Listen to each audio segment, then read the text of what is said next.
dengan Malaysia. Halo semuanya, saya Muhammad Fatih Rendra Bekani sebagai kameramen. Hai teman-teman, kenalkan nama aku Nasyadi Ramadan, aku sebagai editor. Ya, kali ini kami ingin mewawancarai mengenai peluang bahasa Indonesia menjadi bahasa internasional bersama dengan pustakawan dari Perpustakaan Fakultas Hukum Universitas Diponegoro. Menurut beliau, apa ya pendapatnya tentang bahasa Indonesia jadi bahasa internasional? Kita terus ya. Oke, Assalamualaikum Ibu, selamat pagi. Kami dari kelompok Bahasa Indonesia Wawancara. Kami di sini ingin mewawancara Ibu sebagai narasumber kami mengenai peluang bahasa Indonesia untuk menjadi bahasa internasional. Sebelumnya Ibu boleh perkenalan, Ibu namanya siapa dan sebagai apa? Saya namanya Ibu Hidayah ya. Ibu Hidayah, saya adalah seorang pustakawan di Perpustakaan Fakultas Hukum. Terima kasih Bu untuk kesempatannya. Bisa langsung ke pertanyaannya ya Bu. Oke. Menurut Ibu, apakah mungkin bahasa Indonesia itu punya potensi untuk menjadi bahasa internasional dan kenapa menurut Ibu? Kalau menurut saya, bahasa Indonesia itu punya potensi yang sangat besar sekali untuk menjadi bahasa internasional ya. Karena selain jumlah penuturnya yang sangat banyak, yaitu lebih dari sekitar 270 lebih orang ya yang menuturkan bahasa Indonesia.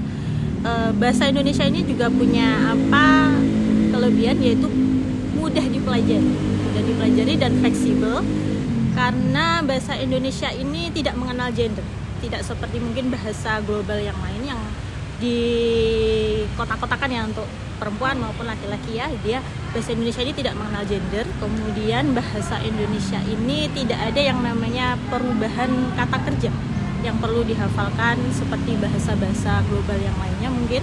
Kemudian dia juga punya struktur kalimat yang lebih sederhana, sehingga mungkin untuk penutur asing itu lebih mudah untuk mempelajari bahasa Indonesia. Dan selain itu juga negara Indonesia sebagai salah satu negara yang punya kekuatan ekonomi yang besar di Asia Tenggara itu bisa menjadi faktor pendukung yang kuat untuk bahasa Indonesia menjadi bahasa internasional. Selanjutnya, mohon izin Ibu untuk pertanyaan yang kedua. Apa kelebihan bahasa Indonesia dibandingkan bahasa-bahasa internasional lainnya?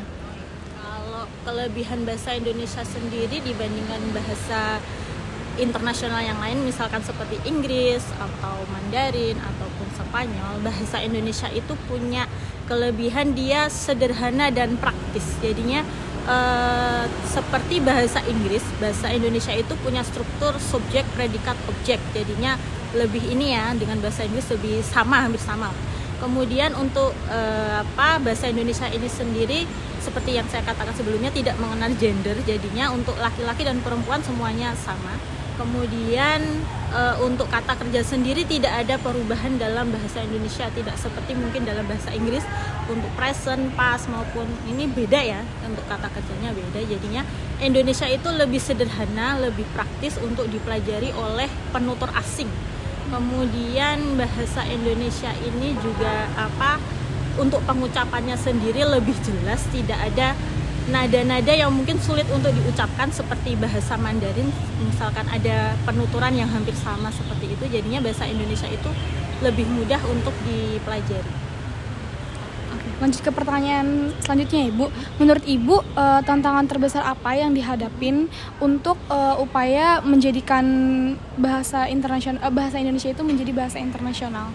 Kalau tantangan terbesarnya sendiri itu mungkin ini ya, belum ada urgensi secara internasional, secara global untuk mempelajari bahasa Indonesia ini.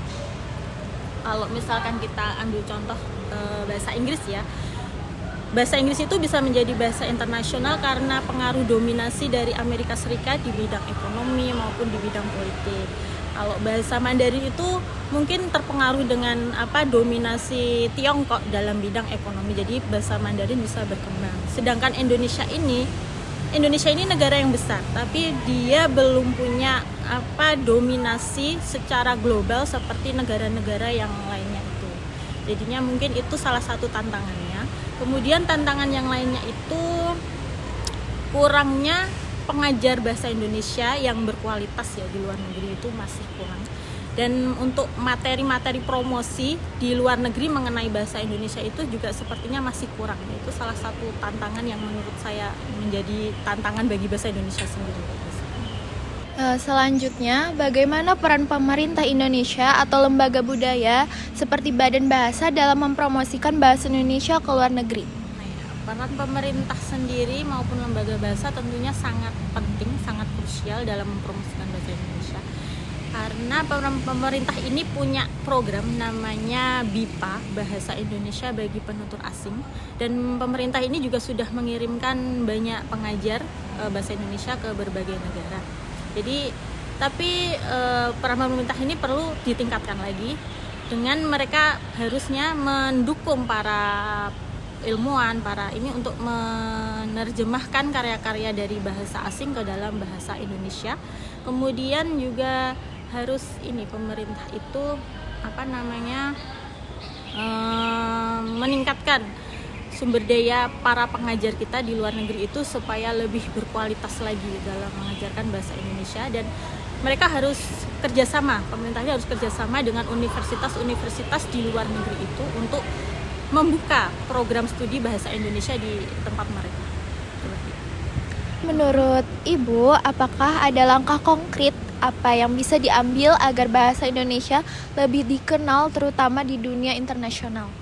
Langkah konkret yang bisa kita lakukan mungkin yang pertama adalah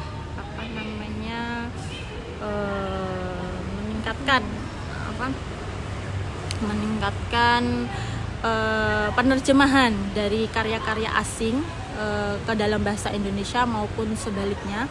Kemudian kita juga memanfaatkan platform digital maupun media sosial untuk bisa mengenalkan bahasa Indonesia itu secara lebih menarik dan modern tentunya. Kemudian kita juga bisa mengintegrasikan bahasa Indonesia ini ke dalam kegiatan diplomasi kita seperti dalam diplomasi politik, ekonomi maupun dalam budaya. Pertanyaan ke-9 ya Ibu, menurut Ibu apa keuntungannya jikalau nanti bahasa Indonesia bisa menjadi bahasa internasional? Keuntungannya tentu sangat besar ya Mbak ya. Kalau bahasa Indonesia ini bisa jadi bahasa internasional, tentu identitas negara kita ini akan semakin dipandang di mata luar negeri, di mata global.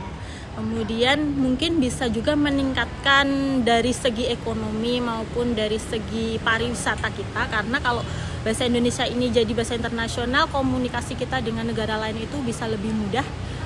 Jadi bisa membuka pintu-pintu kolaborasi ataupun mungkin investasi yang masuk ke Indonesia menjadi lebih besar. Untuk pertanyaan yang terakhir, apakah ada harapan dari Ibu tersendiri terhadap masa depan terutama di bahasa Indonesia? Kalau harapannya sendiri sebagai warga negara Indonesia, tentunya bahasa Indonesia ini nanti kedepannya bukan hanya jadi alat komunikasi, tapi juga bisa menjadi jembatan bagi bangsa Indonesia ini dengan dunia luar, menjadi lebih luas. Kemudian bahasa Indonesia ini nanti juga akan bisa setara dengan bahasa-bahasa internasional yang lainnya, sehingga bisa meningkatkan bahasa bangsa Indonesia ini dari segi ilmu pengetahuannya maupun dari segi kebudayaannya, semua bisa ditingkatkan. Kemudian sebagai masyarakat Indonesia ya, tentunya kita itu harus berbangga diri dengan bahasa Indonesia, karena bahasa Indonesia itu adalah bahasa yang besar dan kita juga harus berani menampilkannya di mata dunia mengenai bahasa Indonesia. Mungkin sekian dulu ya Ibu wawancara dari kami untuk mengenai peluang bahasa Indonesia menjadi bahasa internasional. Semoga terwujud ya Ibu. Terima kasih untuk waktu dan kesempatannya ya Ibu. Assalamualaikum.